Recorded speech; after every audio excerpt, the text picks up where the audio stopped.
The former president walking out. He's made some explosive comments earlier on. Let's see if he stops and makes some more comments here on Live Now from Fox in New York City.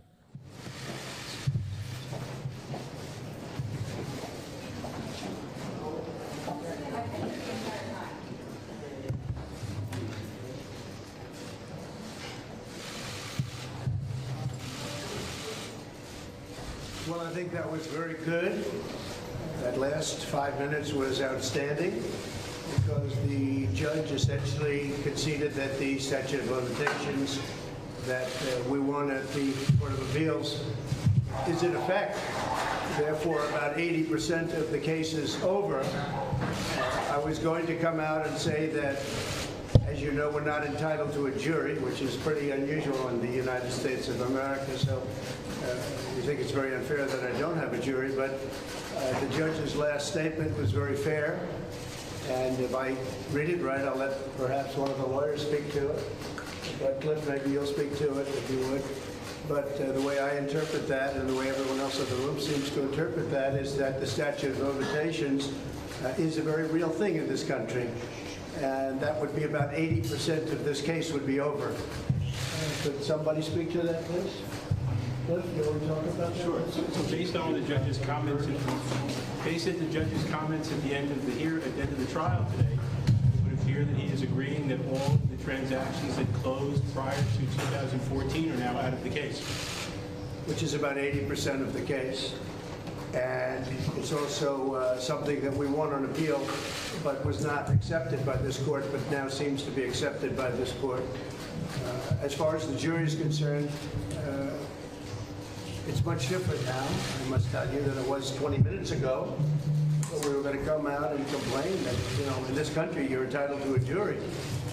But we very much appreciate the judge's decision today, or his statement today, on the statute of limitations, which is a very big thing. It's a limited time period. And we did nothing wrong. And if you look at the statements, they showed that even in 2011, I guess the number was $258 million in cash. Very strong company. I don't believe we really, maybe I wouldn't do a couple of deals or something, but I wouldn't have even needed to go to banks. Banks loved our business, they loved our deals, they weren't defrauded, they lost no money, they made money, they had the finest attorneys that there are. Frankly, their attorneys were better than my attorneys. And they made a lot of money, and they considered me a very good client. I paid them back on time, on schedule. There was no default. They never even sent me a default letter. Not one. For years, never got a default letter. And there's no case here. There's no victim. The banks aren't a victim. The insurance companies are a victim. Everybody got paid.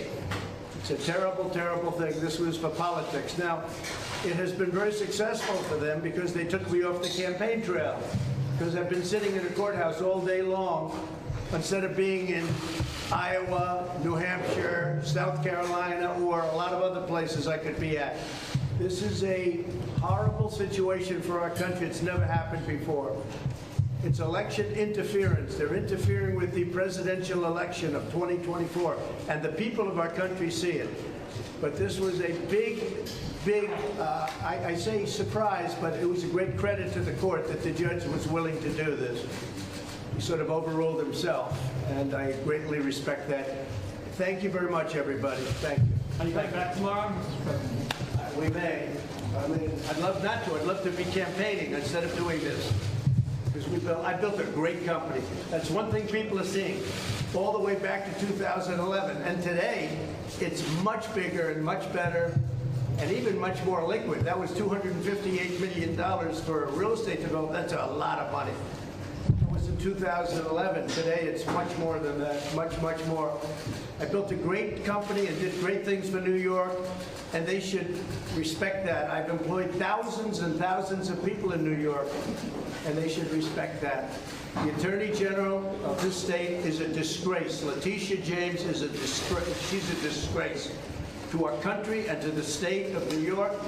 She should focus on all of the violent crime and the murders going on in New York, not on somebody that paid back the banks in full without a default, and in many cases paid them back early.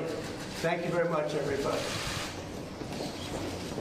All right. All right, you're just listening in there to former President Trump. They're making some remarks at the conclusion of today. He said he may be back there in court tomorrow. Also talked about potential statute of limitations, a point certainly will continue to follow, saying that potentially they cannot rule on any business dealings prior to or after 2014. So that's something we're going to continue to follow. We do have a couple live shots right now outside of the courtroom, potentially going to hear from lawyers on either side as of yet. Also, potential motorcade taking place there as well. So those are two live shots in New York City that we've been following today very, very closely. Of course, we're just seeing now Letitia James, the New York Attorney General, depart that courtroom as well.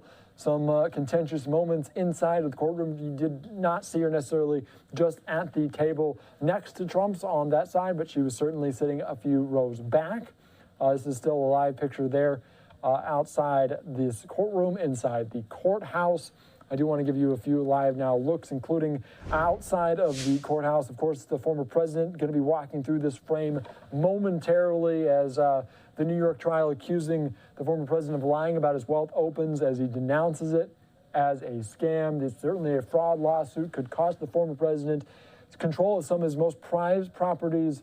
It began that trial here on Monday. The New York State lawyers vowing to hold him accountable when he denounced it as a politically motivated scam. The civil case brought by the New York Attorney General accuses the former president, the business mogul, and his company of deceiving banks, insurers, and others by misstating his wealth in financial statements. This outside the courtroom right now. Of course, we did hear some very strong language talking about the judge earlier from the former president as well as Letitia James. You also heard him comment on Letitia James inside of that courtroom as well. You can see lawyers, Secret Service walk outside. Of course, this has nothing to do with those 4 indictments, those 91 charges. You can see there the former president walking out as well, waving to potentially some supporters on the ground in New York City. We did see a shot earlier out at Trump Tower. That is likely where he's staying.